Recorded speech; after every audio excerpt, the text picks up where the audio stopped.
Князьков Максим, Ольга Киевская, баллада матери. 41-й год потери страха заревом кровавым пламенел. Двух парней в растерзанных рубахах вывозили утром на расстрел. Первым шел постарше, темнорусый, все при нем и силушка, и стать, а за ним второй, пацан безусый, слишком юный, чтобы умирать. Но сзади, еле поспевая, семенила старенькая мать, о пощаде немца умоляя. «Нань!» — твердил он важно, — «расстреляет!»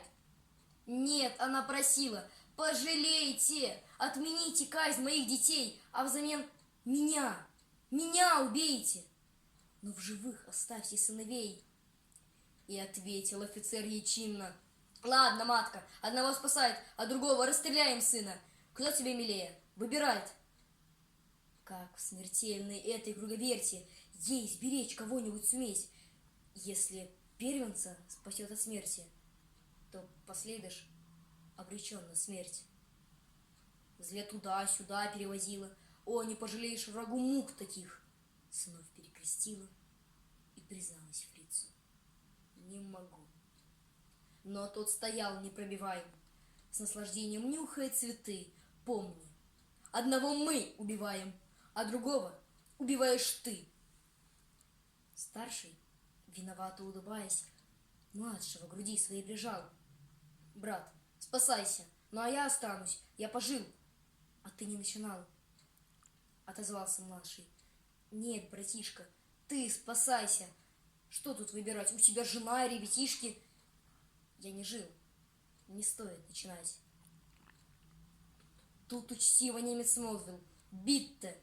Отодвинул плачущую мать, отошел подальше деловито и махнул перчаткой: «Расстреляет!»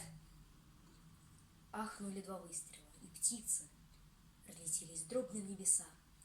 Мать разжала мокрые ресницы, на детей глядит во все глаза, а они, обнявшись, как и прежде, спят свинцовым, беспробудным сном.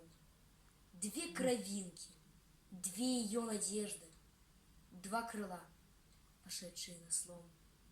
Мать безмолвно сердцем каменеет: уж не жить сыночкам, не цвести. Дура матка, поучает немец, одного могла бы хоть спасти.